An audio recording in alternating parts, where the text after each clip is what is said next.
Merci.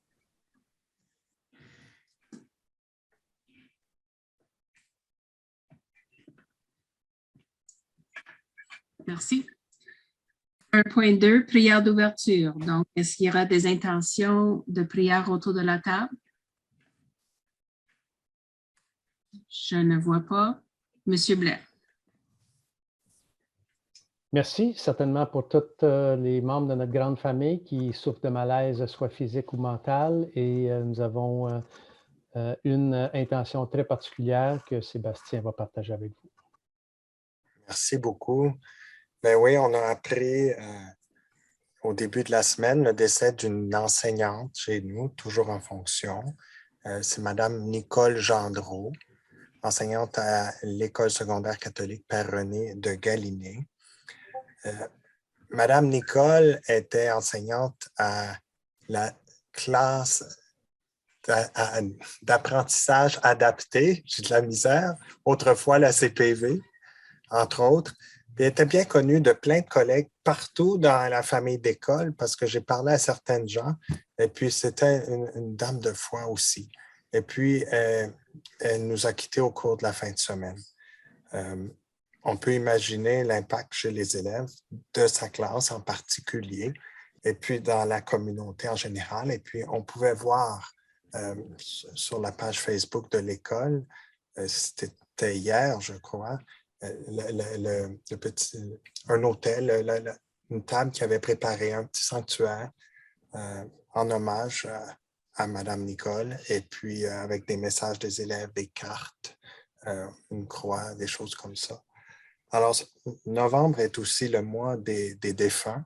On prie pour ceux et celles qui nous ont quittés et puis ceux et celles qui pleurent le départ d'un être cher et on va porter ça en même temps dans notre prière parce que on vient de Dieu, chacune de nous, et on retourne à lui à la fin de la vie, à la fin de notre vie sur terre. Alors, on prie ensemble au nom du Père, du Fils et du Saint-Esprit.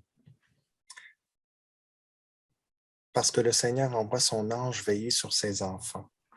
Confions-lui à notre Seigneur Tout-Puissant nos intentions de prière, après lesquelles nous répondrons « Dieu de miséricorde, écoute-nous ». Pour Nicole, afin qu'elle entre dans la vie nouvelle auprès de toi, nous t'en prions. Dieu de miséricorde, écoute-nous. Pour sa famille, ses proches, ses amis, afin qu'ils trouvent consolation et courage à travers nous, à travers leur communauté, à travers les proches qui les soutiennent, nous t'en prions. Dieu de miséricorde, écoute-nous. Pour les élèves et les membres du personnel de l'École secondaire catholique Père-René de Galiné, afin que les gestes et les paroles des uns des autres, nos gestes et nos paroles à nous, contribuent à vivre la solidarité et la résilience qui nous permettent d'aller de l'avant chaque jour. Nous t'en prions. Dieu de miséricorde, écoute-nous. Et pour nos parents et amis défunts, prenons un moment de silence.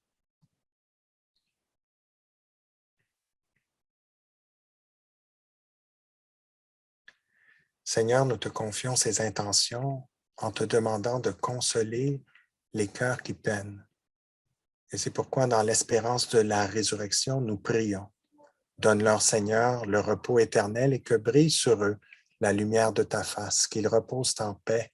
Amen. Au nom du Père, du Fils et du Saint-Esprit. Amen. Merci.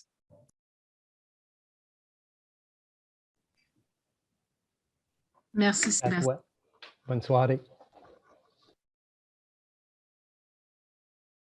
Numéro 2, adoption de l'ordre du jour. Un proposeur, s'il vous plaît. Conseillère Grenier. Le Conseil scolaire catholique Mon Avenir adopte l'ordre du jour de la réunion ordinaire du 24 novembre 2021 sous la forme présentée. Appuyé par conseiller Papillon. Monsieur le directeur. Pas d'ajout, à moins de questions, Madame la Présidente. Merci. Est-ce qu'il y avait des questions? Je ne vois pas de questions, donc tous en faveur pour ce point. Contre? Adopté. Numéro 3, déclaration de conflit d'intérêt. Est-ce qu'il y aura des membres autour de la table qui auront un conflit d'intérêt pour les sujets en public? Je ne vois pas, donc on continue. Numéro 4, séance à huis clos. Un proposeur? Conseillère Petitpas? Que le Conseil scolaire catholique Mon Avenir se constitue en séance à huis clos. Et appuyé par conseillère Grenier. Tous en faveur? Et adopté.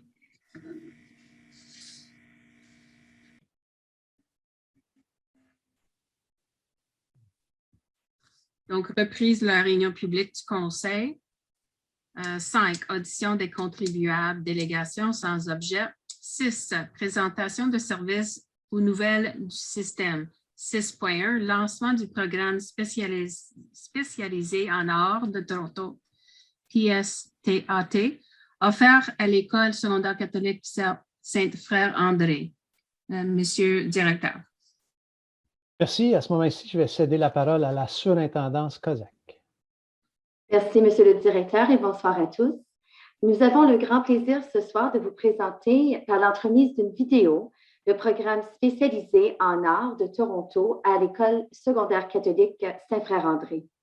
La vidéo démontre le développement et l'envergure du programme au fil des 7 dernières années. Vous verrez des exemples concrets du programme et de l'impact sur l'expérience éducative des élèves, ainsi que des témoignages des membres de l'équipe, incluant le directeur artistique, M. Billy Boulet. En parallèle du lancement de la vidéo, le PSAT a lancé un certificat cette année de spécialisation en art et en technologie, offert dans 5 disciplines, notamment art visuel, musique, théâtre, médias et construction, pour les élèves de la 9e à la 12e année. Sans plus tarder, j'invite Mme Chantal de lancer la vidéo et je vous souhaite un très bon visionnement.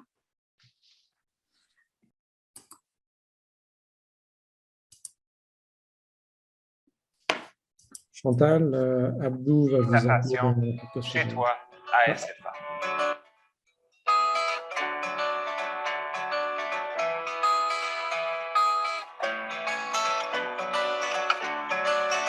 Est-ce que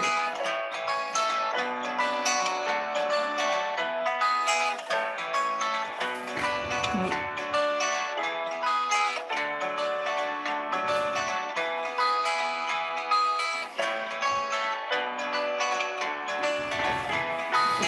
J'ai le micro qui est pas. Ça marchait à 6 heures. C'est la douche.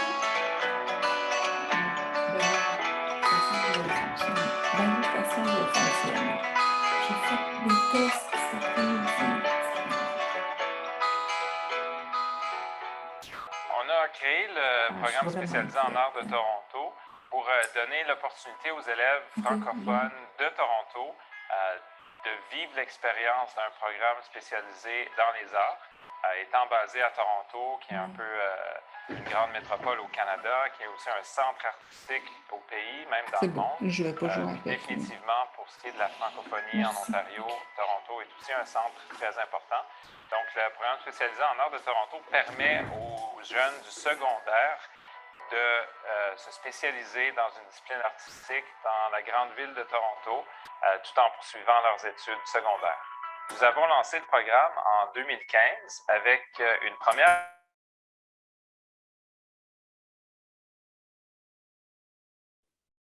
Chantal, n'éteins pas ton micro, s'il vous plaît. On n'entend plus.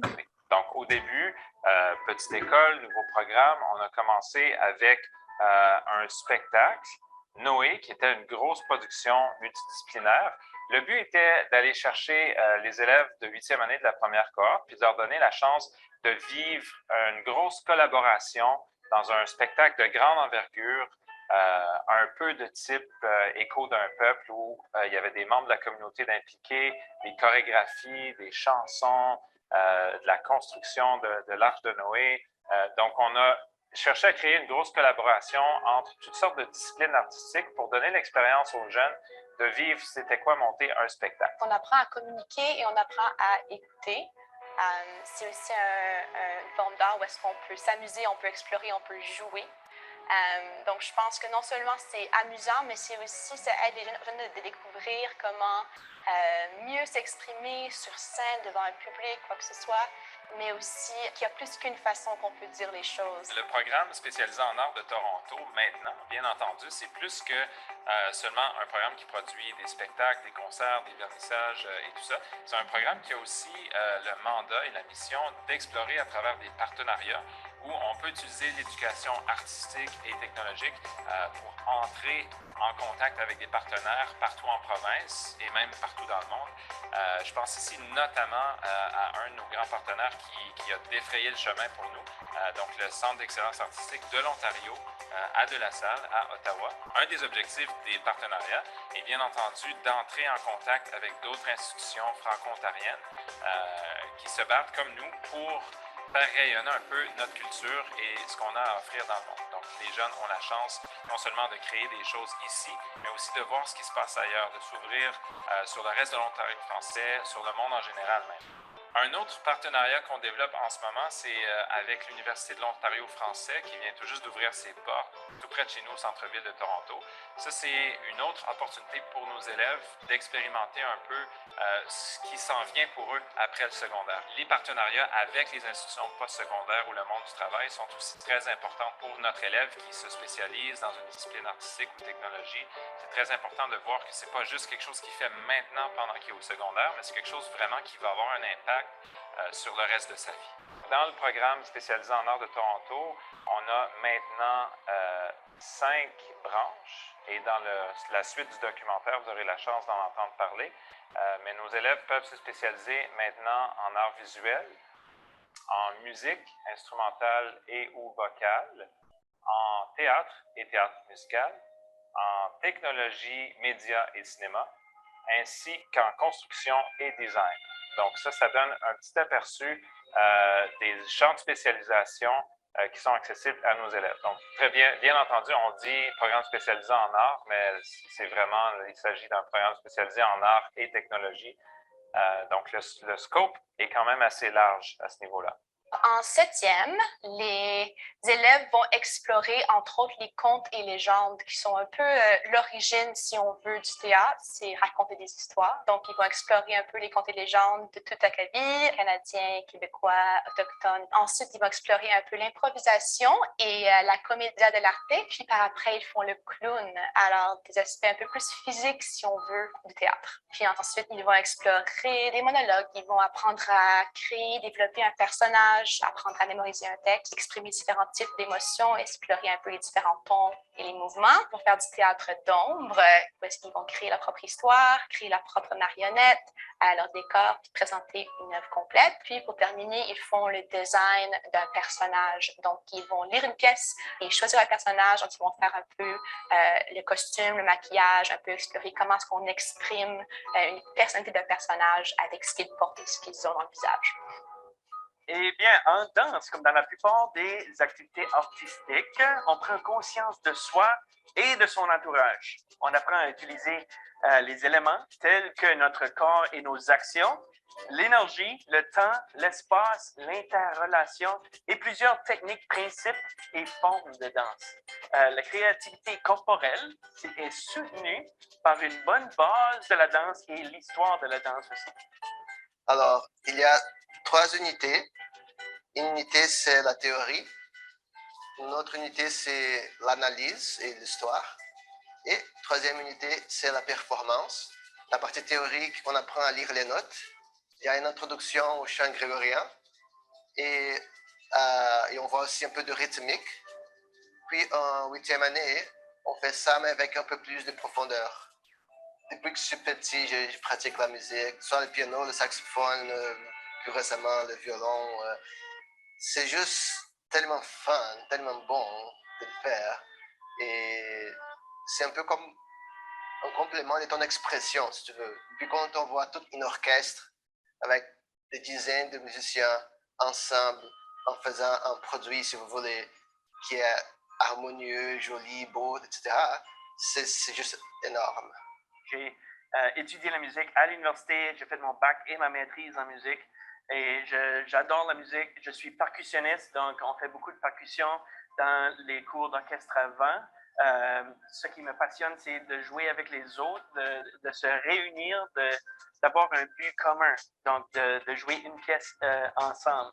Donc, j'aime beaucoup aussi voir la passion des élèves et d'essayer de pousser les élèves à leur plein potentiel.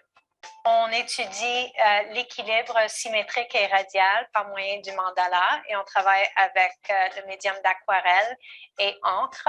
Aussi, on travaille le collage numérique et on étudie la perspective. Et le dernier projet en 7e année, typiquement, c'est un projet de texture et de média mixte. En 8e année, on étudie l'art urbain sous forme des graffitis et des murales et on étudie l'environnement qui nous entoure ici à l'école, puisque nous sommes une école urbaine, la sculpture et l'architecture, ainsi que le cubisme par moyen de pastels tendres. Les élèves ont vraiment besoin de cet apprentissage en tactile et les arts visuels, le dessin, le collage, la sculpture, c'est une excellente façon de voir cette expérience. On apprend la base de la construction, du design, la mesure, comment travailler de façon sécure.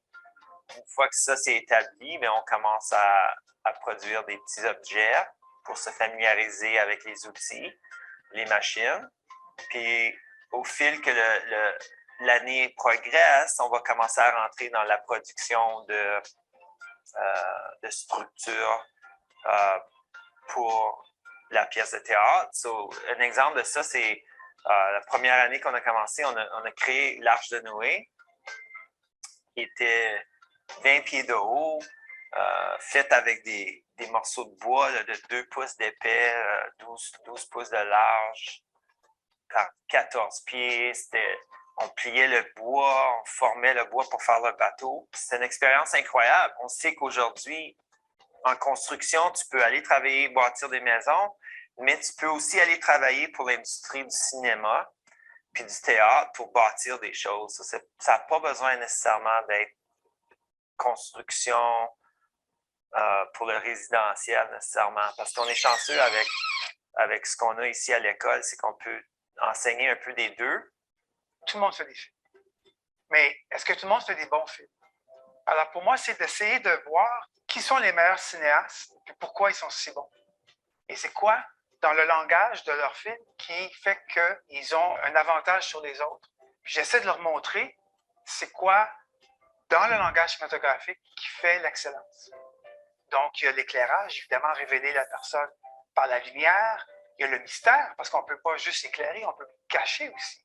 On peut faire des ombres, les effets spéciaux pour créer des univers qui n'existent pas. Ça m'a toujours passionné. Donc, c'est toutes ces choses-là, tout apprendre les détails qui font qu'un film est meilleur qu'un autre. Et c'est sur ces détails-là que je me concentre pour essayer de montrer aux jeunes qu'est-ce qui va faire la différence pour eux dans leur parcours. Le PSAT te donne la chance de vivre des expériences, d'explorer tes passions, de découvrir des choses, de rencontrer des artistes, de collaborer avec d'autres personnes pour réaliser des choses absolument uniques. Et finalement, comme mot de la fin, je vais vous dire bienvenue au programme spécialisé en art de Toronto pour vivre ta passion chez toi à SFA.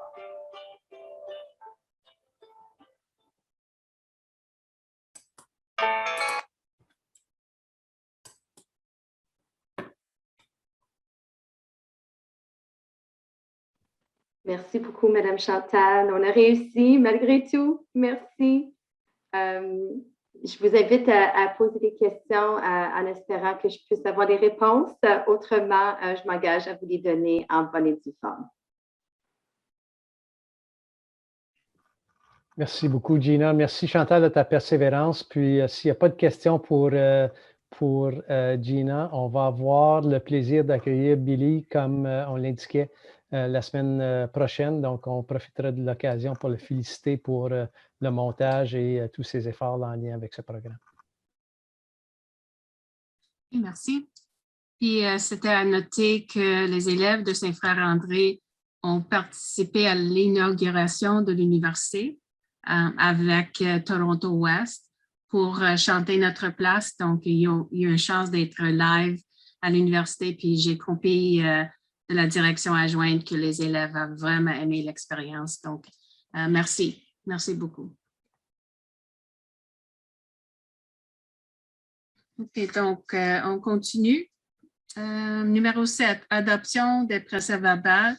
7.1, adoption du procès-verbal de la réunion mensuelle du Conseil. C'est le 27 octobre 2021. Un proposeur, s'il vous plaît. Conseiller Jansen. Merci. Le Conseil adopte le procès-verbal de la réunion mensuelle du Conseil du 27 octobre 2021 sous la forme présentée. Appuyé par le conseiller Blais. Monsieur le directeur. Pas d'ajout, à moins de questions? Est-ce qu'il y avait des questions? Je ne vois pas de questions, donc tous en faveur pour ce point 7. En faveur, contre, adopté. 8, affaires découlant des réunions ordinaires sans objet. 9, affaires différées sans objet. 10, recommandations des comités. 10.1, rapport des réunions publiques des comités du Conseil. 10.1.1, comité de travail du 10 novembre 2021. Donc, je passe la parole à la présidence du comité de travail, conseillère Grenier. Même commentaire que dans le huis clos.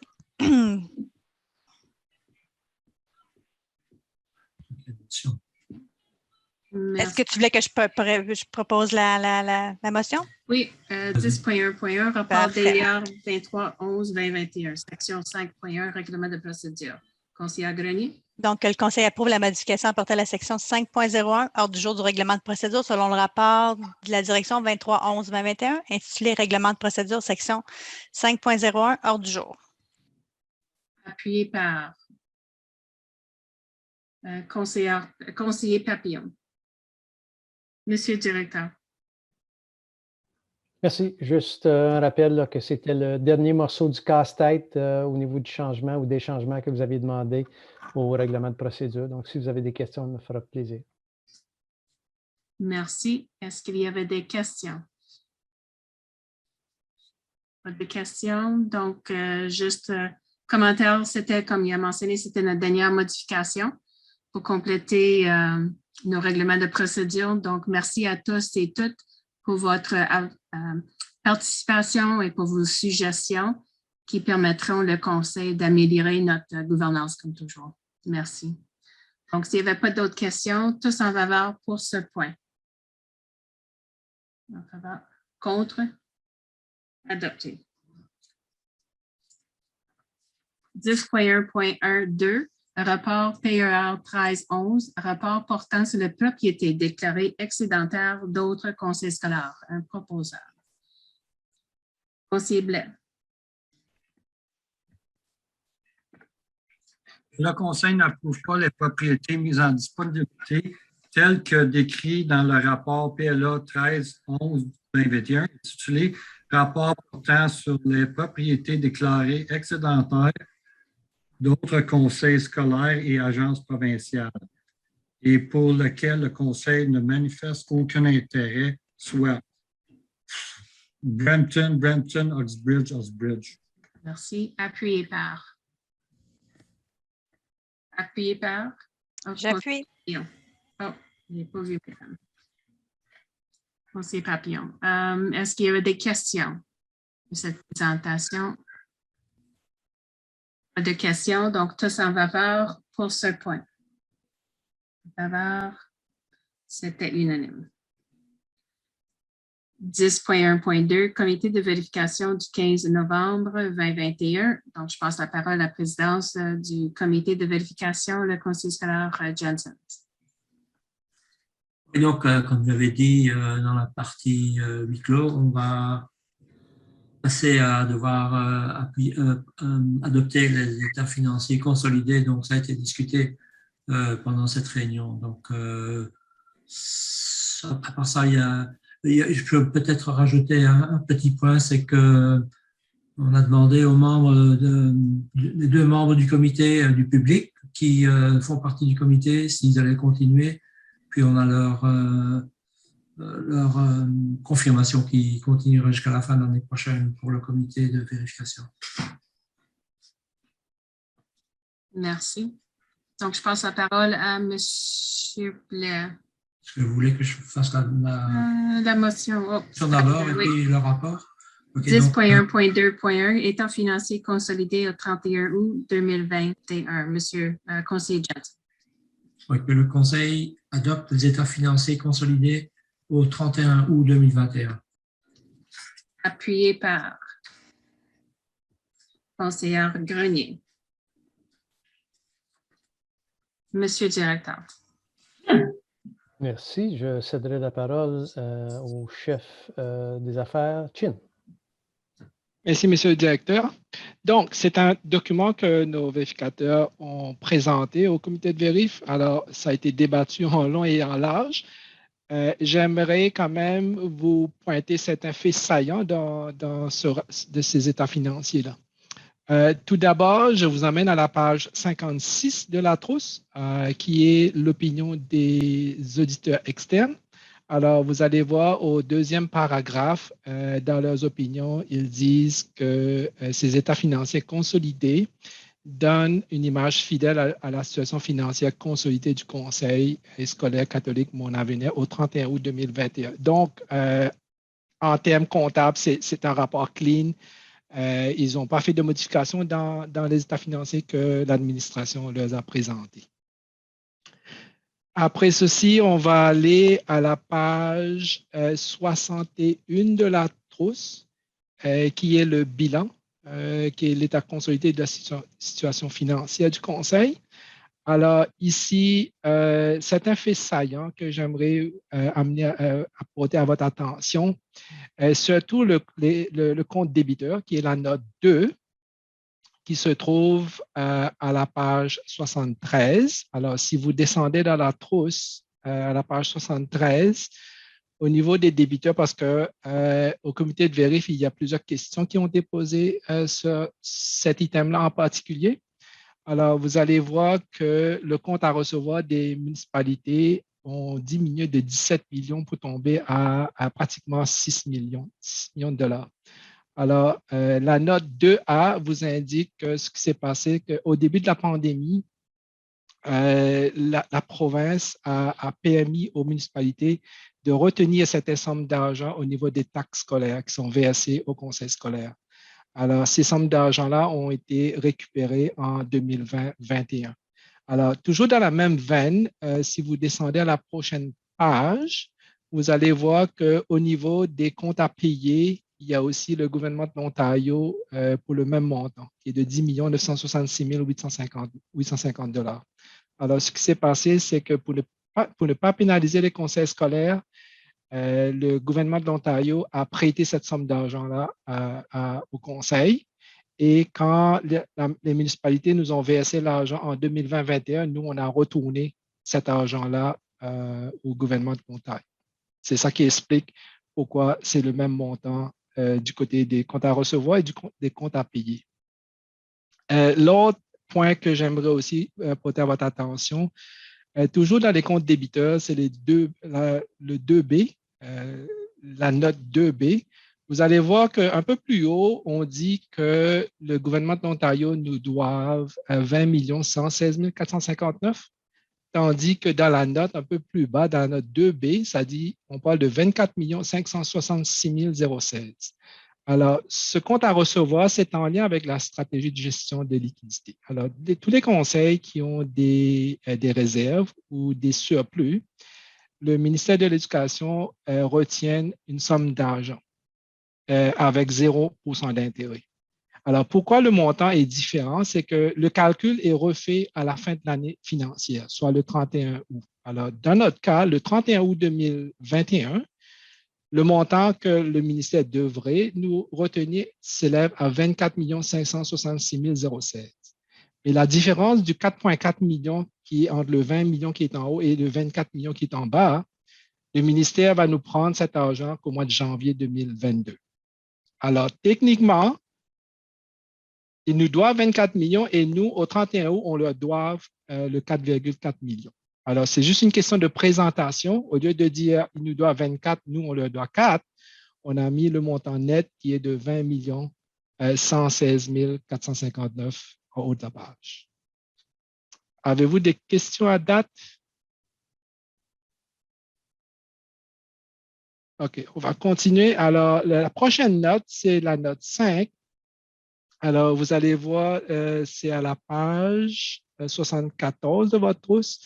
Alors, vous allez voir que le compte créditeur et frais courus a augmenté d'environ 7 millions de dollars.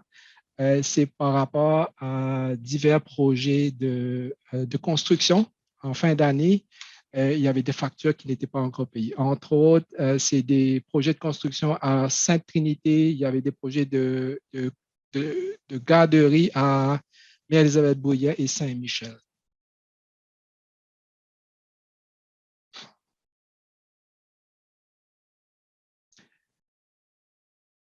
Chantal, est-ce que tu peux projeter les états consolidés, le document que je t'ai envoyé, Chantal?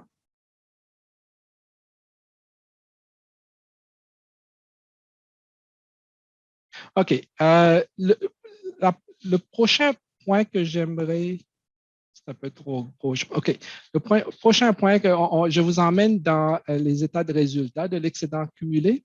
Alors, dans la trousse, dans les états financiers, nos revenus ont augmenté de 19 247 000. Alors, j'ai essayé de catégoriser comment nos revenus sont augmentés de 19,2 millions de dollars.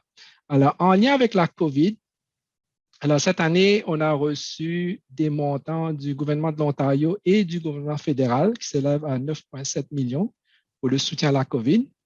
Et en même temps, au niveau des activités scolaires, à cause de la COVID, alors il y a eu moins d'activités scolaires. Activités, c'est des activités de levée de fonds dans nos écoles. Alors, il y a une baisse de 1,3 million de dollars. Et il y a aussi une baisse de 592 000 dollars au niveau des autres projets ponctuels. Alors, ça, c'est en lien avec la COVID, alors qui s'élève à 7 778 000. Au niveau des nouvelles subventions, alors, comme vous savez, la majorité, pour ne pas dire tous les conseils scolaires, ont connu une baisse d'effectifs. Alors, en 2020-2021, le ministère est venu avec des fonds de stabilisation pour la baisse d'effectifs. Nous, dans notre cas, alors, on a connu une baisse d'environ de 2,1 comparé au budget adopté. Alors, le ministère est venu nous compenser 4 365 000 dollars. Les fonds de soutien pour les élèves, c'est des montants qui ont été négociés dans les conventions collectives. Alors, si vous vous souvenez, 2019-2020, il n'y avait que la convention du SCFP, du syndicat des SCFP, qui représente notre personnel de conciergerie qui ont été signés. Alors, pour ça, nous avons obtenu 200 000 dollars. Et les conventions collectives de l'AEFO et de la FAISO ont été conclues après en 2020. Un peu plus tard dans l'année en 2020. Alors, c'est là où on a obtenu 1 897 000 pour les 3 syndicats. Ce sont des montants qui étaient négociés dans les conventions collectives. Ce qui fait qu'on a obtenu pratiquement 1,7 million de plus dans nos revenus en 2020-2021. Ensuite, il y a une nouvelle subvention pour la santé mentale et l'achat d'équipements informatiques pour environ 559 000. Alors, au niveau des nouvelles subventions, on a obtenu environ 6,6 millions de dollars. Et au niveau sur la catégorie haute, alors subventions provinciales et municipales, on a obtenu un 4,3 millions de plus, qui représente environ une augmentation de 1,7 %. C'est vraiment en lien avec des augmentations de salaire de 1 % et on a obtenu un 2 % d'augmentation au niveau des budgets de fonctionnement. Alors, l'amortissement des apports en capital reportés, c'est les revenus qu'on obtient du ministère de l'Éducation et ce montant-là est mis à la réserve et amorti au même rythme que l'amortissement de nos immobilisations. Revenus de terrain, on a eu une baisse de 583 000. Juste à apporter à votre attention que le 311 000 en 2021, c'est un montant net de la vente de l'édifice à Port-Hope. Alors, quand on achète de terrain, c'est un revenu. Quand on vend, c'est une diminution de nos revenus. Ensuite, autres revenus divers, il y a une augmentation de 94 000 $. Alors, autres revenus divers, c'est des revenus d'intérêt, des garderies, des loyers, c'est tous des autres revenus. Alors, si la somme de ces trois-là qui explique comment nos revenus ont augmenté de 278 millions de dollars à 298 millions de dollars, soit une augmentation de 19 247 000 $. Avez-vous des questions sur les revenus? J'en ai une. Merci, Derek, pour avoir fait cette analyse de pont-là. J'apprécie beaucoup parce qu'on en avait parlé la semaine dernière, donc merci. Est-ce que par rapport au soutien à la COVID, donc j'imagine que pour la nouvelle année aussi, on va avoir des montants reliés à la COVID parce qu'on a encore des subventions COVID en ce moment, c'est ça? Oui, on a reçu, on va recevoir des montants pour le soutien à la COVID, mais pas autant que cette année. Ça va être probablement autour de 5 millions environ. OK, merci. Comparé à 9 millions. C'est beau. Avez-vous d'autres questions sur les revenus avant de passer à la dépense? OK. Chantal, prochain, s'il te plaît. OK. Au niveau de la dépense, toujours dans le même contexte, j'ai essayé de catégoriser. Alors, toujours en lien avec la COVID, vous allez voir que soutien à la COVID, on a dépensé les 9 740 qui est le même chiffre du montant qui nous ont été octroyés. En plus du 9 millions, nous avons aussi dépensé 3,1 millions qui provient des subventions du Conseil. Parce que si vous vous souvenez, toutes les annonces en lien avec le soutien de la COVID sont venues pas mal en retard. Je pense qu'ils ont commencé à annoncer les subventions au mois d'août. Alors, toutes nos classes étaient déjà organisées. Alors, quand l'argent est venu, parce que là, il fallait aussi prévoir l'école virtuelle. Alors, on a pu aller transférer dans les écoles virtuelles, on l'a fait, mais le Conseil a dû quand même aller puiser dans ses réserves à la hauteur de 3,1 millions de dollars pour embaucher des enseignants, pour embaucher une direction de l'école virtuelle et secrétaire et tout le personnel de soutien en EED pour l'école virtuelle. Alors, toujours, activité scolaire, il y a moins de dépenses en activité scolaire. Même chose aussi pour autres projets ponctuels. Toujours en lien avec la COVID, alors il y a eu moins de projets qui ont été faits. Au niveau du fonctionnement, salaire, avantages sociaux, il y a une augmentation de pratiquement de 7 millions de dollars qui représente environ une augmentation de 3,5 %. Alors, au niveau de notre dotation, on a une augmentation du nombre de personnels de 2,3 % environ et ils ont eu une augmentation de 1 % d'augmentation dans le salaire, ce qui explique l'augmentation au niveau des salaires et avantages sociaux.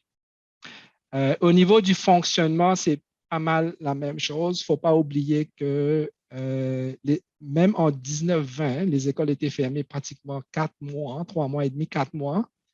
Même chose en 2020-21, les écoles étaient fermées pratiquement comme 3 mois et demi ou 4 mois.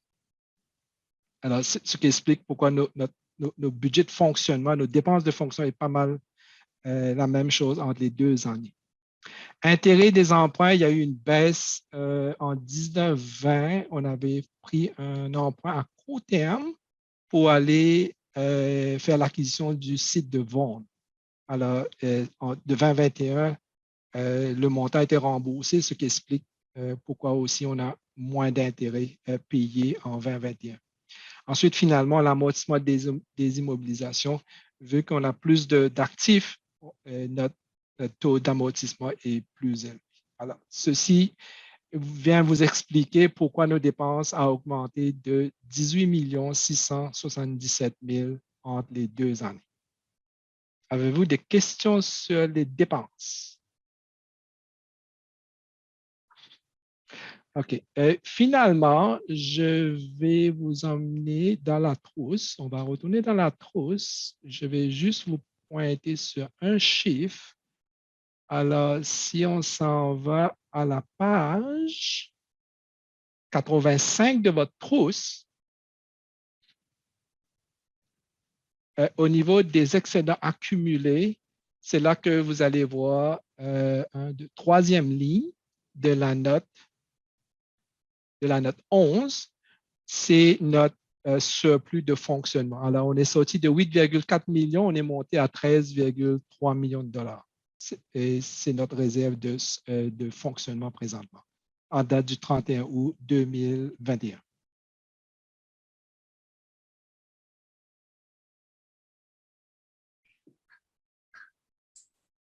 Merci. Pas de questions? Est-ce qu'il y a d'autres présentations, Derek? Non, c'est tout. C'est tout. Pour moi. Donc, question, conseiller Janssen? Je veux simplement remercier Derek pour, comme disait Geneviève, avoir préparé le petit tableau parce qu'en effet, à la table du comité de vérification, il y avait des questionnements, donc ça a bien aidé, puis c'était clair. Et on veut aussi remercier M. François Roberge qui est venu faire la présentation au comité de vérification, mais j'avais vu à l'ordre du jour, mais il n'est pas venu, donc c'est Derek qui a fait sa présentation à sa place, je suppose. C'est comme ça. Oui, si vous me permettez de répondre, depuis l'année dernière, si vous vous souvenez, c'est moi qui présente les états financiers à la réunion du conseil pour approbation. Alors, j'ai discuté avec François, j'ai dit, regarde, ta présence est facultative, tu es le bienvenu à y participer, mais il me disait, il y avait aussi d'autres rencontres du comité de vérif aujourd'hui. Alors, j'ai dit, c'est pas plus grave, là, c'est moi qui vais le présenter de toute façon. Merci. Est-ce qu'il y avait d'autres questions? Je ne vois pas de questions, donc tous en faveur pour ce point. En faveur, contre, adopté. 10.1.3, comité consultatif pour l'enfance en difficulté du 17 novembre 2021. Il n'y avait pas de recommandation, mais nous avons un rapport des activités par la présidente, la conseillère Petitpas. Merci. J'aurais 3 points à apporter pour vous laisser savoir qu'est-ce qui se passe vraiment au comité du CCED.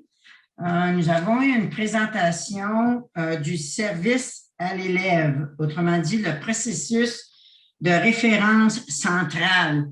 Ça a été reçu à pleine joie avec tous les membres des associations, car ils sont quand même assez impliqués avec les élèves et les familles de notre conseil dans certains documents. Comme vous le savez, c'est une nouvelle façon d'aider les élèves au lieu d'avoir les élèves d'avoir 1 à 1. Donc, lorsqu'un élève est identifié avec un certain anomalie ou quoi que ce soit, il y a toute un gabarit de personnes. Je crois qu'il y en a 66 personnes avec toutes sortes de degrés pour aider aux élèves de poursuivre, de l'aider du début à la fin. Ça a été vraiment attentif de recevoir cette présentation-là.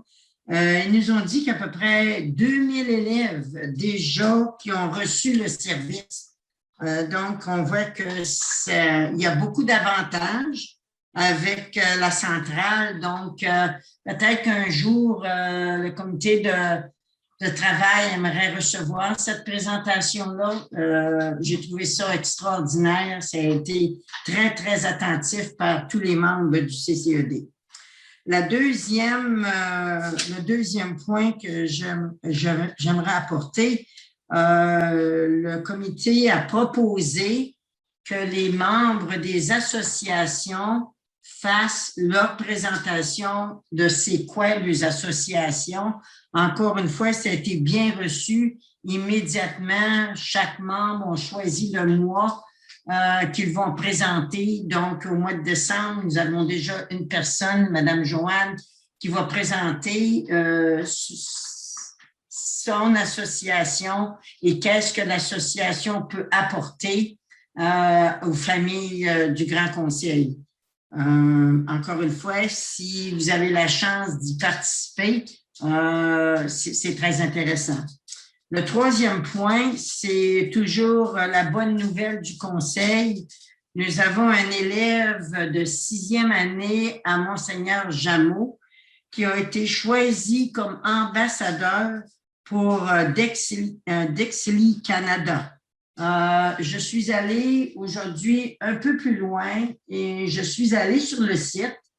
Eh bien, oui, le jeune apparaît là, son nom, son identité, tout. Et je trouve que c'est très, très intéressant. Donc, si vous voulez y aller, son nom, c'est Henry Dates. C'est un enfant de 10 ans. Et puis, ils disent qu'il a été un élève de 6e année de la commission scolaire Mon Avenir. Donc, encore une fois, ça nous fait connaître partout. C'est au Canada, c'est un ambassadeur pour le Canada, pas seulement pour Ontario. Et puis, c'est pour vraiment signifier c'est quoi ce programme-là et comment est-ce qu'il peut participer pour protéger le problème. Et aussi, nous avons un petit vidéo d'à peu près une vingtaine de secondes. Si Chantal peut le montrer à la table du conseil, s'il vous plaît.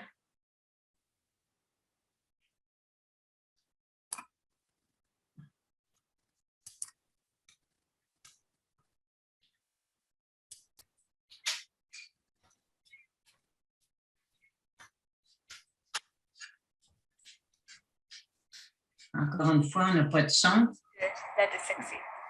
Ah. Je me joins à la contrainte de Dyslexia Canada, Market Reg.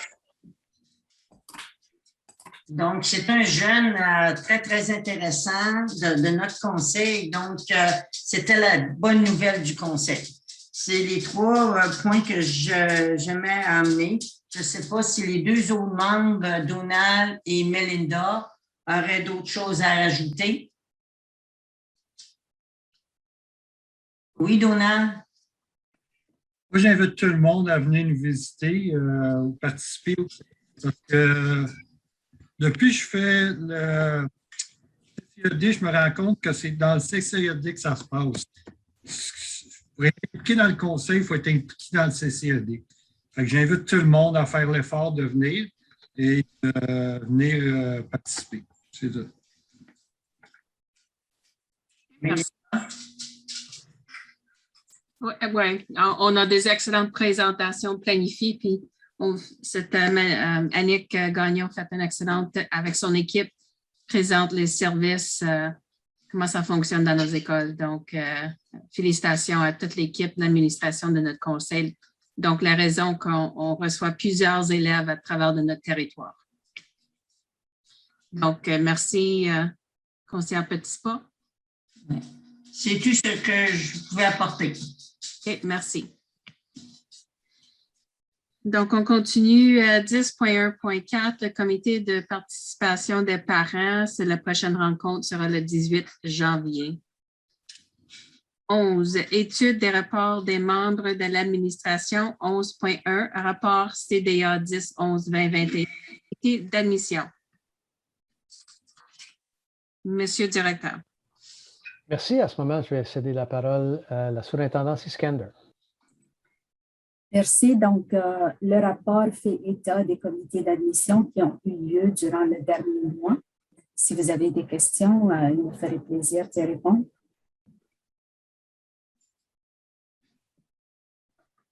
Est-ce qu'il y avait des questions? Pas de questions. Merci, Mme Iskander.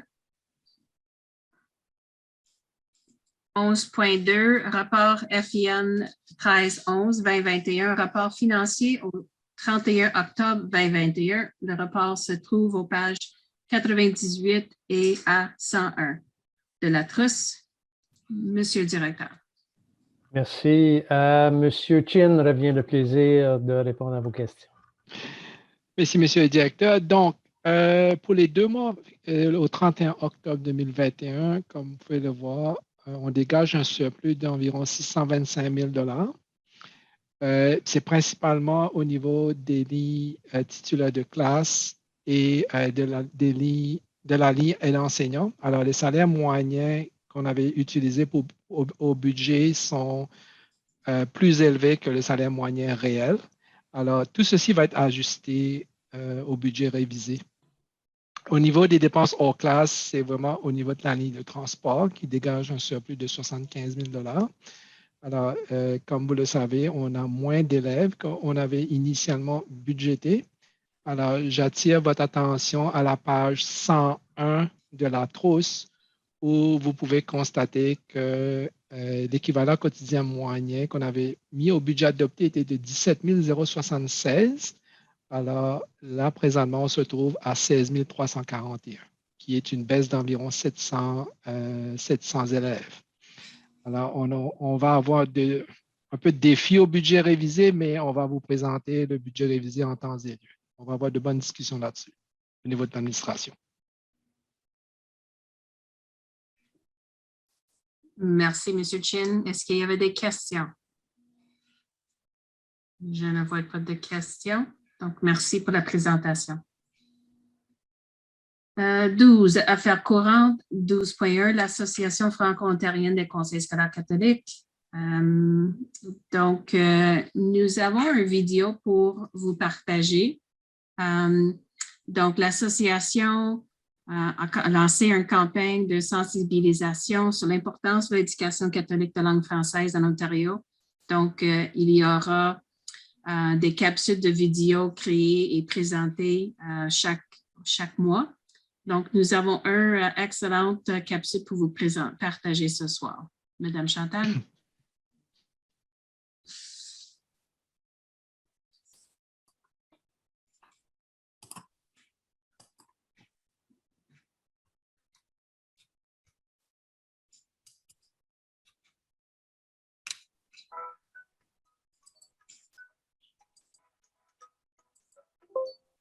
Bonjour et bienvenue à l'Association franco-ontarienne des conseils scolaires catholiques. Nous avons créé, à votre attention, une série de courtes capsules pour mieux vous faire connaître l'importance des conseils scolaires, leur rôle et responsabilités, ainsi que le rôle fondamental des conseillères et conseillers scolaires et de leur contribution à la croissance et au dynamisme des conseils scolaires catholiques de langue française en Ontario.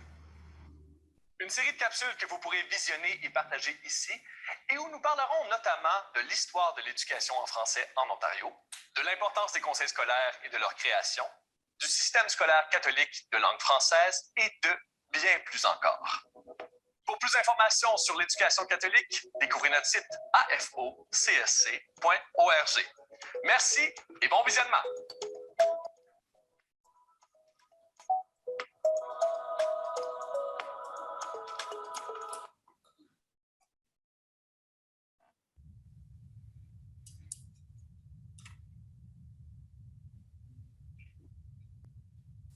Donc, merci Chantal. Donc, comme vous avez vu, les vidéos capsules sont environ 2-3 minutes. Il y aura des sujets chaque mois et certainement, il y aura une vidéo pour promouvoir les postes de conseillers scolaires pour les prochaines élections. Donc, plus de renseignements, je crois, ont été envoyés par courriel aujourd'hui et sur le site web, il y aura plus de renseignements. Merci. Est-ce qu'il y avait des questions? Oui, M. Jensen. Je me demandais quel était votre auditoire cible pour ces capsules. Il y a différentes vidéos qui ont été créées par une équipe à TFO. Et donc, il y avait des histoires, il va Ça va être dans le communiqué de presse qui a été envoyé. Donc, histoire, rôle et responsabilités des conseillers scolaires, et notamment des conseillers scolaires, les écoles, les développements, comment faire la différence pour les enfants et bien plus encore. Un moyen d'informer sur la qualité supérieure de l'enseignement dans les écoles faisant partie de nos conseils scolaires. Donc, c'est tout un genre de promouvoir le système catholique. Et merci. Il n'y avait pas d'autres questions. On peut continuer. 13. Présentation du compte-rendu trimestriel du directeur de l'Éducation, novembre 2021. Le rapport se trouve aux pages 102 à 104 de la trousse. Monsieur le directeur. Merci, Madame la Présidente. Donc, je vais débuter, comme toujours, en remerciant l'équipe pour leur travail dans la réalisation de tous les objectifs liés à la planification stratégique. C'est grâce à eux et leurs équipes et le travail qu'ils font pour appuyer les gens sur le terrain que ces belles choses-ci se concrétisent. Donc, à la page 102, on traite de l'apprentissage et l'enseignement. On vous rappelle que l'objectif est en lien avec le communicateur efficace, tel il est décrit dans le cadre de référence de l'élève des écoles catholiques de l'Ontario. Au palier élémentaire, et ce ne sera pas une surprise pour vous, on s'est rendu compte que la pandémie a eu une incidence importante sur le développement de la langue et de l'apprentissage de la lecture chez les élèves. On sait qu'en milieu minoritaire, la langue, partout, la langue est à la base de tout apprentissage, mais en milieu minoritaire, on sait que nos élèves doivent être immersés dans la langue et dans la culture, être exposés à la journée longue si on veut qu'ils puissent acquérir la langue et un sens d'appartenance. La pandémie a fait que plusieurs de ces élèves-là n'étaient pas dans nos écoles, apprenaient de façon virtuelle ou à domicile, et donc on voit là des écarts quand même assez importants. Donc, d'ici 2 ans, toutes les écoles vont faire la mise en œuvre de l'approche de la lecture interactive enrichie. Une série de 24 écoles débuteront en 21-22, 25 écoles en 22-23, et l'ensemble de ces écoles vont être ou participent à des formations et seront accompagnées par le docteur Pascal Lefebvre et l'équipe pédagogique. Au palier secondaire, vous vous souviendrez qu'on vous avait parlé du décloisonnement du cours de mathématiques 9e année. Traditionnellement, au palier secondaire, il y a toujours 2 filières, appliquées et théoriques. En mathématiques 9e année, ces filières-là n'existent plus. On apprenait la semaine dernière ou la semaine d'avant qu'au lieu de s'en aller de façon graduelle en ajoutant des cours de la 9e année à l'approche du décloisonnement, le ministère de l'Éducation a annoncé le décloisonnement de l'ensemble des cours de la 9e année à partir de 22-23. Et donc, il va être important que le service de la programmation maintienne ses efforts pour permettre aux gens, aux enseignants d'adapter, de transformer leurs pratiques pédagogiques qui souvent sont très traditionnelles et ne répondraient peut-être pas aux besoins des élèves dans cette nouvelle réalité. L'équipe de la programmation au palier secondaire met aussi beaucoup d'énergie, tant d'efforts et d'énergie à mettre en place une pédagogie inclusive, sensible à la diversité et à l'équité. On passe beaucoup de temps là, au niveau de l'enseignement explicite des compétences d'apprentissage socio-émotionnel. Donc, on offre aux élèves des occasions parce que, encore ici, la question de développer la langue, c'est important que les élèves entendent leur voix, donc des occasions de leur permettre d'échanger avec leurs confrères et consoeurs de classe. Et finalement, les équipes de la réussite, puis quand on parle des équipes de la réussite au palier secondaire, on parle de l'enseignant de la réussite. Chaque école secondaire est dotée d'une enseignante de la réussite. Enseignants ressources, orientation, éducation coopérative, etc., etc. Ces gens-là travaillent avec leurs collègues au niveau de l'acquisition des compétences d'apprentissage chez les élèves afin de permettre aux élèves de devenir des experts dans leur apprentissage. Donc, question d'apprendre à apprendre, qui est un fondement de base là, au niveau des différents programmes de l'IB Ce sont de bonnes pratiques pour permettre aux élèves de maîtriser leur propre apprentissage. Et finalement, l'équipe de la programmation continue à appuyer toutes les écoles au niveau des programmes spécialisés, majeure haute spécialisation, enseignement coopératif, la double reconnaissance de crédit, Pajot, etc., tout dans le but d'offrir aux jeunes secondaires toutes les occasions d'épanouissement possibles. Au niveau foi, langue et culture, on continue, l'équipe de la construction identitaire continue à créer des réflexions pastorales. On sait que ce n'est pas inné pour tout le monde d'accompagner des élèves de différents âges au niveau de l'enseignement religieux et de la pastorale. Donc, l'équipe bâtit des capsules que les enseignants peuvent utiliser en début de journée. On parle toujours ou on parle souvent de bien-être et santé mentale. On trouve important également de développer le bien-être spirituel chez nos élèves de tout âge. L'équipe continue à participer à des initiatives provinciales et continue à développer du matériel pour les temps forts comme l'Action de grâce, le Jour du souvenir, etc., etc. Important également de souligner, pas la création, mais le relancement, si vous voulez, de 2 comités chez les élèves, le comité de représentants de l'AESD et le comité MAPPE, qui est Mon Avenir Pasto, par pour les élèves. Et ces comités regroupent les élèves en provenance de nos 13 écoles avec 13 écoles secondaires, incluant les écoles de M12. Au niveau de la croissance, vraiment, l'énergie est dépensée sur 4 domaines. Au niveau de l'analyse des données de l'effectif de la rentrée. On vous avait parlé au mois de septembre, je pense, de la perte d'effectifs. Derek vient de vous en parler à nouveau. Michael a présenté d'un premier rapport à la table du CA par rapport au départ où ces jeunes-là sont allés. Et on s'est engagé à vous fournir le plus tard, probablement au mois de janvier, un rapport plus détaillé sur les raisons des départs. Pour nous, c'était particulièrement important qu'on sache les gens qui sont partis des grands centres comme Toronto et Mississauga, qui sont allés s'établir à l'extérieur, comme dans le comté de Simcoe, comme Kitchener-Waterloo, qui sont demeurés sur notre territoire, mais qui ont choisi de ne pas revenir vers une de nos écoles. Nous, ce qu'on veut savoir, c'est pourquoi. Est-ce qu'ils savaient même qu'il y avait des écoles de notre conseil dans ces villes-là? Ou est-ce qu'ils ont choisi des écoles de quartier, peut-être anglophones? Donc, on va communiquer avec l'ensemble de ces familles-là, un échantillonnage, puis vous revenir avec des données concrètes.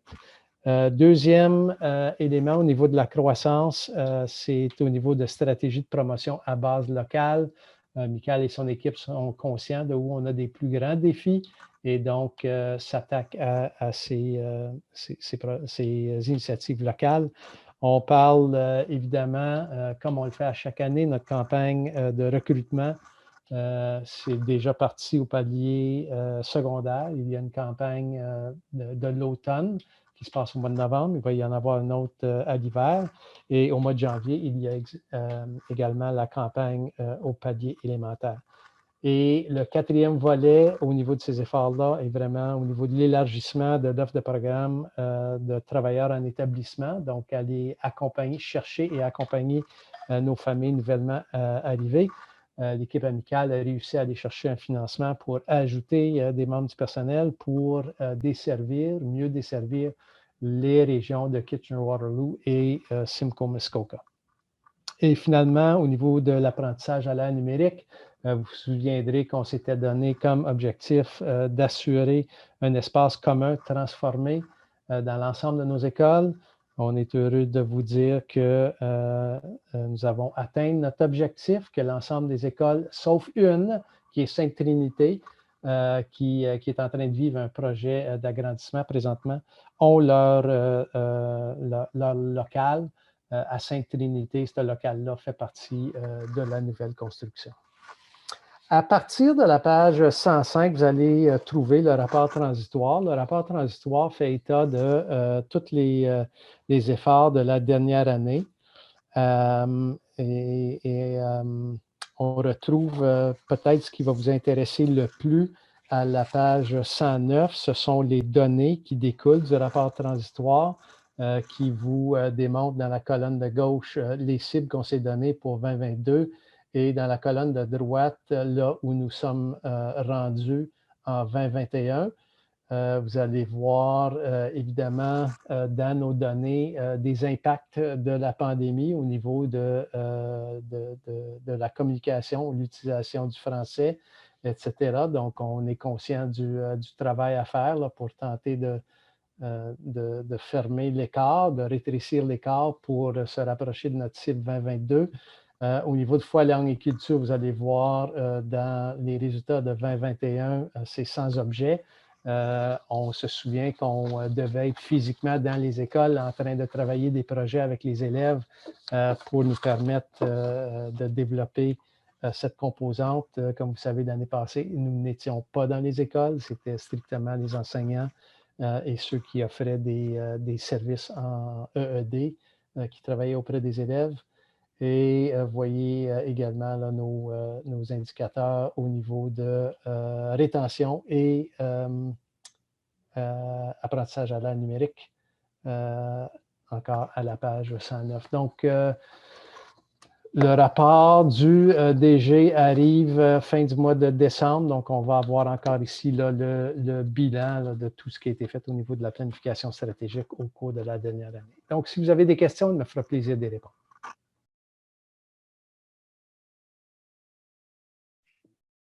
Et merci, M. Blais. Est-ce qu'il y avait des questions? Conseiller Janssens. Merci, Madame la Présidente. Est-ce que les cibles seraient basées sur la thèse de l'ocre? M. Blais. Les cibles au niveau de communication orale, l'utilisation du français, compétences de communication, c'est des données qui sont tirées à partir du rendement de l'élève, les bulletins de fin juin. Merci. Est-ce qu'il y a d'autres questions? Merci. J'ai juste un commentaire, j'ai noté dans les médias, le ministère a annoncé que l'ocre, les tests de l'ocre reviennent cette année en mai. Les tests de l'OQRE reviennent effectivement à tous les niveaux cette année. Important de noter que pour les élèves là, qui sont à distance encore, qui ont choisi le virtuel, vont pouvoir participer, mais seulement s'ils reviennent vers les écoles, donc parce qu'il y a certains éléments là, de sécurité des données, etc., qui doivent être mis en place. Donc, les jeunes qui sont à distance ne doivent pas participer, mais peuvent participer. Et ce, si, comme système, on va être en mesure de les accommoder. Vous vous souviendrez de l'année passée que les bureaux de santé avaient dit oui, les jeunes peuvent revenir vers les écoles, mais on veut maintenir l'intégrité des bulles classe et donc vous ne pouvez pas les intégrer dans leur salle de classe. Ce qui voulait dire qu'on devait les accommoder d'une autre façon et en raison de la pénurie des enseignants et pénurie du personnel suppléant dans plusieurs milieux, on n'avait pas pu le faire. Et cette année, à tous les niveaux, je pense que ce sont des nouveaux formats d'évaluation. C'est tout électronique. Donc, on va avoir des défis à ce niveau-là entre le nouveau format des évaluations et les effets de la pandémie. Au CODELF, depuis quelques mois, nous avons demandé au ministère de l'Éducation si c'était toujours leur intention de publier les résultats. On comprend le pourquoi des résultats de l'OQRE, l'important de prendre un portrait dans le temps du rendement des élèves un petit peu partout en province, mais nous, on trouvait que ça nous met un désavantage. Les conseils de langue française performent très bien depuis plusieurs années, mais l'impact sur l'acquisition de la langue nous préoccupe, puis on préférait là, pouvoir obtenir des données puis travailler à partir de ces données-là sans nécessairement que ça soit publié dans tous les médias de la province. Là. Donc, on verra si nos efforts et nos préoccupations sont écoutés et entendus. Merci. Question, conseillère Thibodeau. C'est sur Surdine.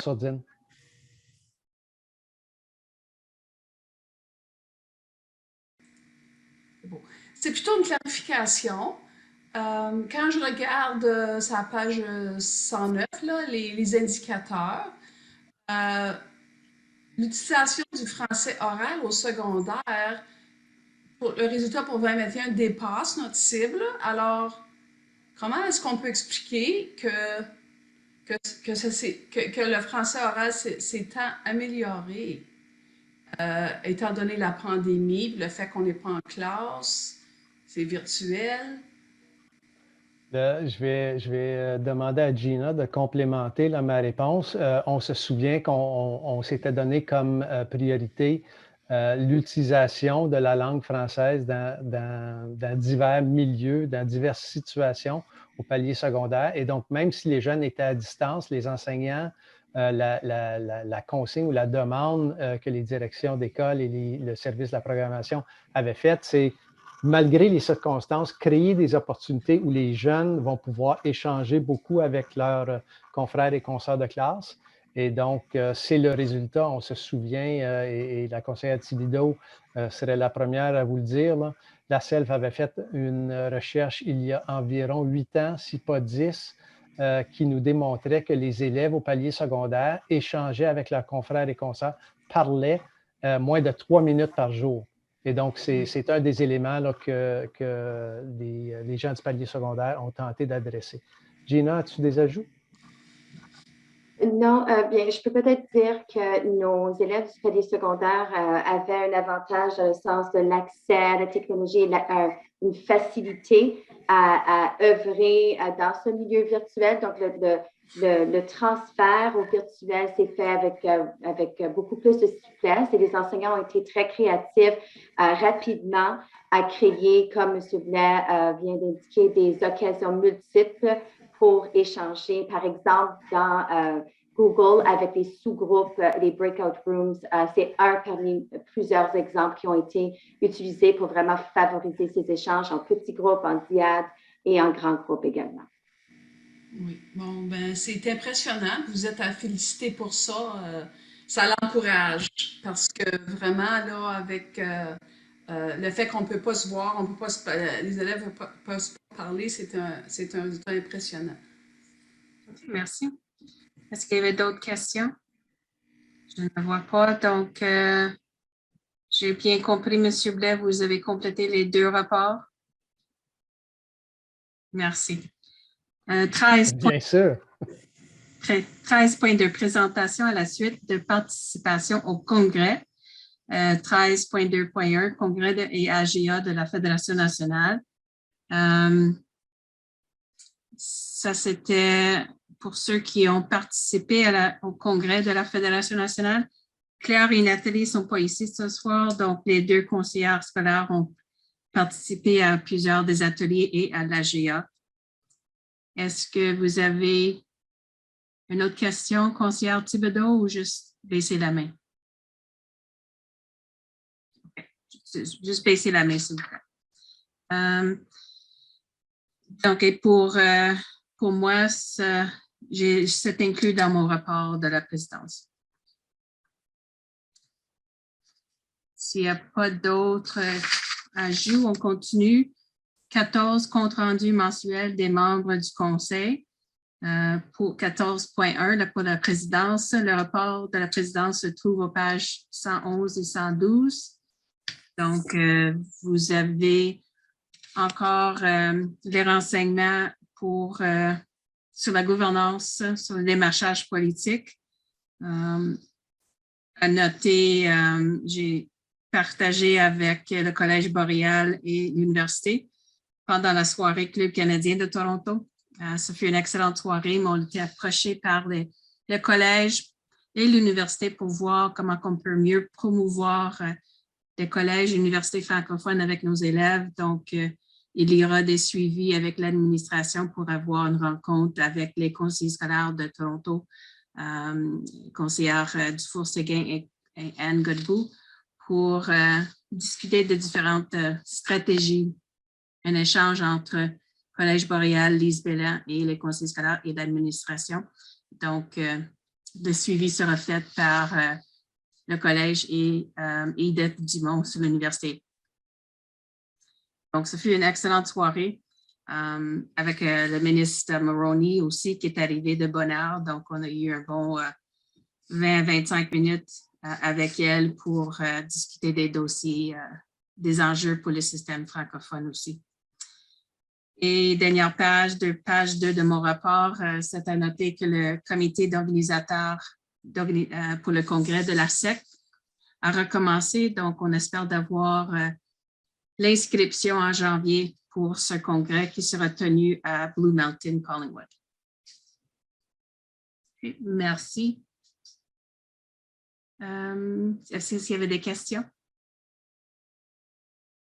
Pas de questions, donc on continue avec, en tant que 14.2, les conseillers scolaires. Est-ce qu'il y a des partages des conseillers scolaires? Conseiller Lévesque. Oui, j'ai eu un courriel aujourd'hui. Ça, c'était dans l'école à toi, Dominique. Il vient de l'école Sainte-Trinité. C'est un jeune, l'enseignant, c'est M.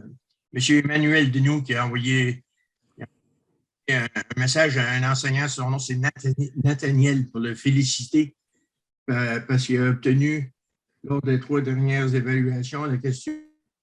Et il a un niveau de 95 %. C'est un jeune de 11e année. C'est les parents qui m'ont envoyé ce courriel-là, puis ils sont très fiers des courriels qu'ils ont eu de l'enseignant, puis ils sont très fiers que leur garçon est à Sainte-Trinité.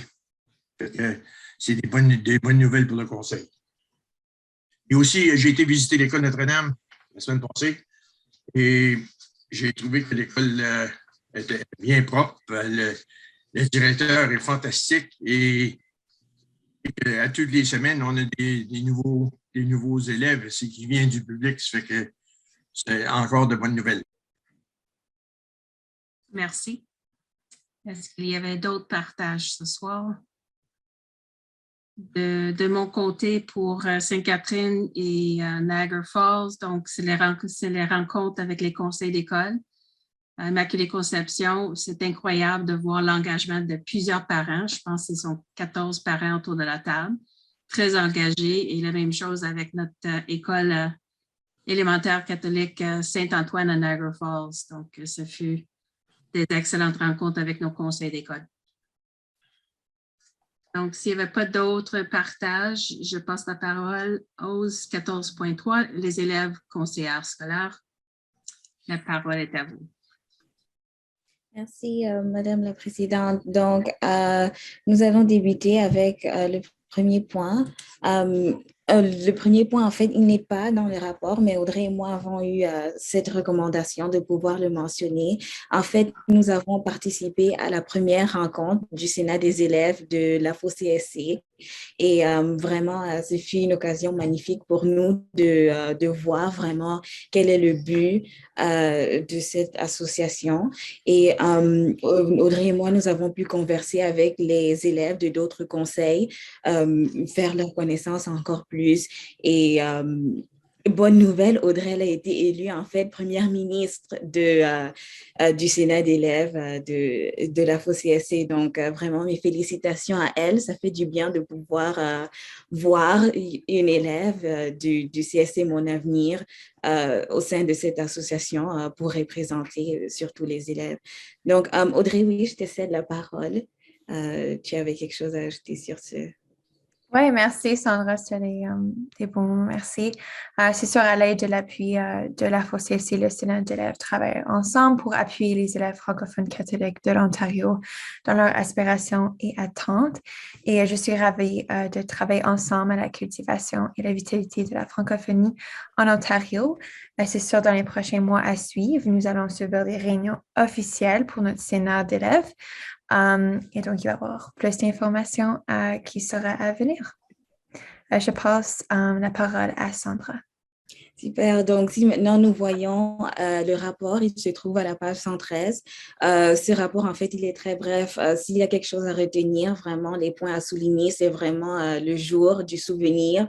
Vraiment, ce jour, il a été très bien célébré dans les écoles, malgré le fait qu'on ne peut plus avoir de rassemblement. On a vraiment vu, en fait, Audrey et moi, à travers les réunions des présidences que nous avons eues, que les écoles se sont quand même débrouillées pour pouvoir souligner l'importance de ce jour. Donc, l'école Sainte-Trinité, 3 élèves du BI ont pris en charge l'organisation de cette cérémonie-là pour leur projet CAS et dont ils ont divulgué des vidéos YouTube au sein de l'école. Et il y a eu majoritairement au sein des écoles aussi des Google Meet et des Google Teams aussi, des rencontres Teams en fait qui ont été projetées. Et la rencontre s'est faite live au sein des écoles aussi. Et puis, nous avons vu qu'à l'école Saint-Frère-André, ils ont profité du témoignage d'un soldat. Donc, tout ceci pour dire que cette journée n'a pas été négligée malgré le fait qu'on ne peut plus se rencontrer en grand nombre et faire des cérémonies autant, autant précieuses. Donc, ouais, c'est surtout ça pour la journée du souvenir. Et Audrey? Vas-y, c'est à toi une fois de plus. Merci. Donc, un autre point pertinent concerne la consultation de Halton sur la traite des personnes. Élève conseillère Kim Zhang et moi-même avons eu l'opportunité de participer virtuellement à une consultation communautaire discutant le mandat du ministère pour but de créer un protocole sur la traite des personnes. Nous avons été consultés afin de bien représenter la perspective d'élèves dans cette création du protocole. Durant cette consultation, nous avons assisté à nombreuses présentations, surtout des organisations et aussi de Halton Police. Notamment, nous avons révisé le processus d'écoute de diverses perspectives d'autres élèves, notamment autres élèves conseillères, d'autres conseils scolaires, grâce aux salles de sous-commission à travers Google Meet. En particulier, nous avons découvert c'est quoi la réalité de la traite des personnes à Halton et au-delà de l'importance à ce sujet, étant donné que c'est un droit à nos élèves d'avoir accès à l'éducation en sécurité.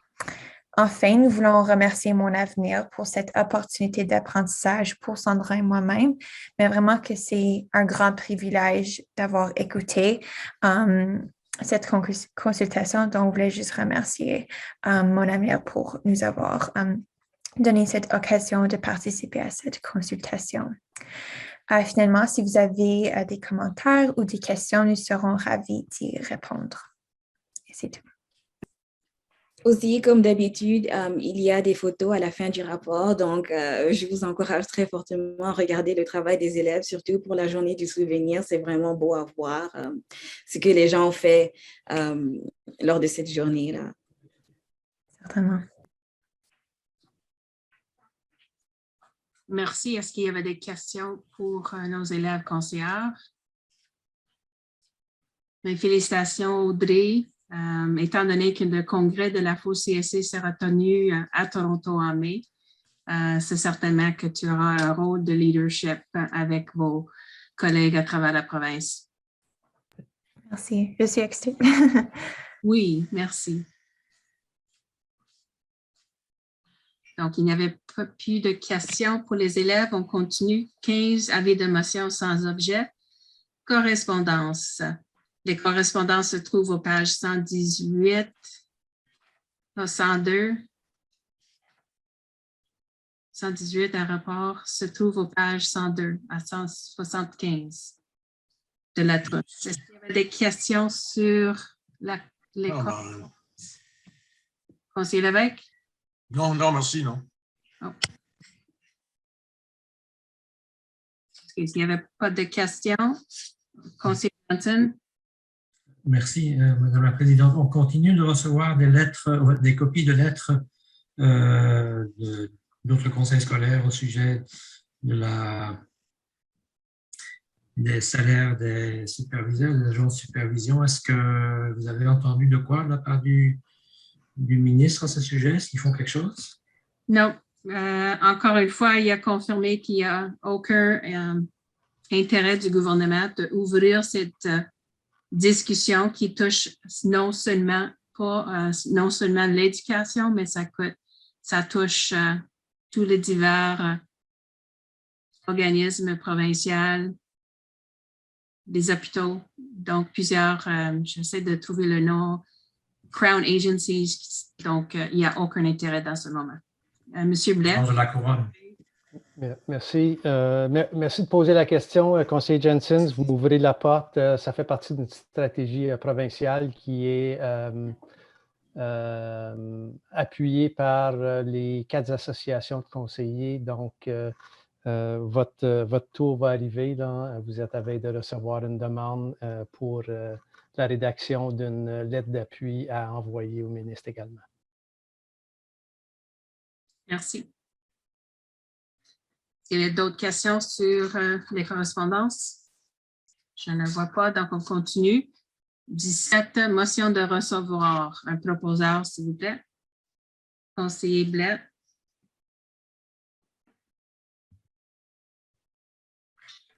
Le Conseil reçoit en bloc les documents présentés en réunion publique à titre d'information et aux fins de discussion seulement. Tableau des affaires découlant. Rapport CDA 09-10-2021, comité d'admission. Rapport verbal d'activité de l'AFO-CSC. Compte rendu mensuel des membres du Conseil et correspondance. Appuyé par J'appuie. Grenier. J'ai oublié les élèves, m'excuse. Donc, est-ce qu'il y avait des questions? Pas de questions, donc tous en faveur pour ce point. Contre? Adopté. 18, questions diverses, 18.1, COVID, mise à jour. Monsieur Blais. Merci. En l'absence de Michael, je vais vous faire une mise à jour très rapide. D'abord, au niveau de la vaccination des 5 à 11 ans, vous avez vu que vous avez reçu le rapport que j'avais envoyé à mon équipe la semaine dernière sur la vaccination. Les bureaux de santé communiquent déjà avec nous et de fait avaient déjà des plans en place pour des cliniques de vaccination dans les écoles. Dans certaines communautés, ça va être dans nos écoles, dans d'autres, ça ne le sera pas. L'important, c'est que l'ensemble des conseils s'invitent entre nous, un petit peu là, se donner l'opportunité. Le modèle qu'on utilise, c'est Hub and Spoke. Donc, on choisit des communautés, puis on choisit l'école la mieux située pour répondre aux besoins de ces familles-là. Et donc, dans les écoles, les cliniques vont avoir lieu après les heures de classe et en fin de semaine. Et une des préoccupations de nos parents, comme partout ailleurs en province, c'est est-ce qu'on va demander le consentement des parents. La loi sur la santé permet à un élève, peu importe son âge, d'offrir son consentement. C'est une question de capacité et non d'âge. Mais les conseils ont dit, c'est beau, les gens de la santé, mais ce sont nous, les conseils scolaires, qui allons devoir gérer les parents. Si ça se passe chez nous. Et donc, l'ensemble des bureaux de santé là, acceptent la nécessité d'avoir un parent avec l'enfant. Le fait que ce soit après les heures de classe et en fin de semaine va nécessiter qu'un parent accompagne son enfant. Bonne nouvelle, les gens qui vont être éligibles, s'il y a des parents ou tuteurs qui sont éligibles pour une 3e dose, vont pouvoir l'obtenir. C'est des parents qui sont en besoin d'une première ou d'une 2e dose, pourront la recevoir en même temps que leur enfant lors de ces cliniques-là. Au niveau des sports au palier secondaire, vous aurez peut-être entendu au courant de cette semaine que le ministère de l'Éducation mettrait à la disposition des conseils des tests rapides. Et donc, la majorité des bureaux de santé vont adopter la position que des élèves doivent être au palier secondaire, doivent être vaccinés ou être testés avant de participer au sport. Ça ne s'applique pas au niveau des cours d'éducation physique. C'est tout ce qui se passe après les heures de classe entre écoles ou dans des milieux communautaires, comme des arénas ou des centres communautaires. Vous aurez également entendu parler de l'annonce qui a été faite. Le ministre de l'Éducation, en collaboration avec le médecin hygiéniste, ont accepté que les conseils scolaires, les écoles secondaires pourraient retourner à un semestre régulier qui permettrait aux élèves de suivre 4 cours par jour au lieu de 2 cours par semaine. Et donc, la majorité des bureaux de santé, de fait, le ministre de l'Éducation avait dit que tout le monde pourrait basculer à compter du mois de février, donc début du 2e semestre, mais qu'on laissait la porte ouverte pour basculer plus tôt avec l'appui du bureau de santé. On peut vous dire que présentement, tous les bureaux de santé, à l'exception de Halton, insistent sur l'importance d'attendre au mois de février. Je peux vous dire également que chez nous, étant donné qu'on transige avec 13 bureaux de santé, nous allons attendre au mois de février pour l'ensemble de nos écoles. Sachez que les bureaux de santé sont préoccupés de ce qui va arriver pendant le temps des fêtes. Qu'est-ce qui va arriver là, au niveau des cas de COVID et donc disent, écoutez, il reste 2 ou 3 semaines avant les fêtes, il va rester 2 semaines en revenant au mois de janvier avant les examens, patientez un tout petit peu, s'il vous plaît. Ce qu'on ne voudrait pas faire, c'est basculer tout de suite et avoir des taux très élevés d'infection dès notre retour au mois de janvier, puis être obligé de basculer à nouveau. Donc, le modèle, ce flip-flop-là ne serait pas gagnant pour personne. Et finalement, vous aurez également entendu que le ministère va mettre à la disposition de l'ensemble des familles 5 tests par élève que les jeunes vont pouvoir amener à la maison pendant le temps des fêtes et se tester si jamais ils éprouvaient des symptômes. Donc, ça fait le tour des grandes nouvelles COVID là, pour cette semaine. Je vois que Suzanne aurait des ajouts. J'ai plutôt une petite correction, si tu me permets. C'est les tests qui vont être envoyés à la maison avec les enfants. Ce sont des tests rapides antigéniques. On va demander, le ministère demande aux parents que les enfants fassent le test 2 fois par semaine.